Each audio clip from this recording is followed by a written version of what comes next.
ॾखण वज़ीरिस्तान में दहशतगर्दनि जो चेक पोस्ट ते हमिलो, पाक फ़ौज जा 16 जवान शहीद थी विया। पाक फ़ौज जी भरपूर जवाबी कार्रवाई में 8 दहशतगर्द मारिजी विया।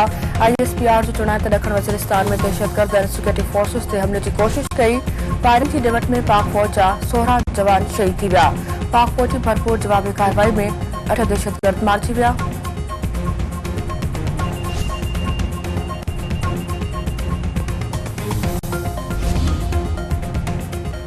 कराची जे इलाइक़े डिफेंस फेज़ 7 में मुबैना पुलिस मुक़ाबिलो, 2 अग़वा कंदड़ मारिजी विया। मुख़वी बाज़ियाब। DIG ॾखण असद रज़ा जो चवणु आहे त मुख़वी नज़ीर अहमद खे हिफ़ाज़त सां बाज़ियाब करायो वियो। मारिजी वियल ॾोहारियुनि वटां कार, हथियार ऐं ॿियो सामान नथकियो वियो आहे। 2 ॾोहारी फरार थी विया आहिनि। मलीर जे इब्राहिम हैदरी वारे इलाइक़े में मुबैना पुलिस मुक़ाबिले में मंशियात जो डीलर मारिजी वियो। पुलिस जो चवणु आहे त मारिजी वियल शोएब मथां 18 खां वधीक केस दाख़िल हुआ। संदसि साथियुनि जी ॻोल्हा कई पई वञे।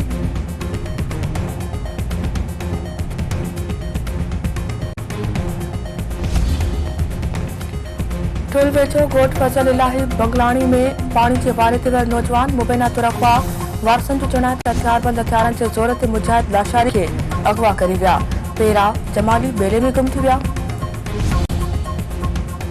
कंदरकोट में बदअमनी ख़िलाफ़ ऑल पार्टीज़ मूवमेंट जे सॾ ते 3 ॾींहं टोकन हड़ताल।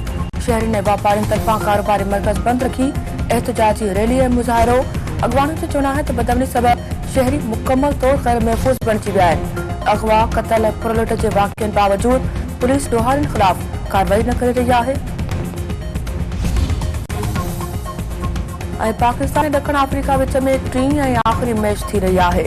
Green shirt series white wash करण लाइ पुरज़म भरपूर नेट प्रैक्टिस कई।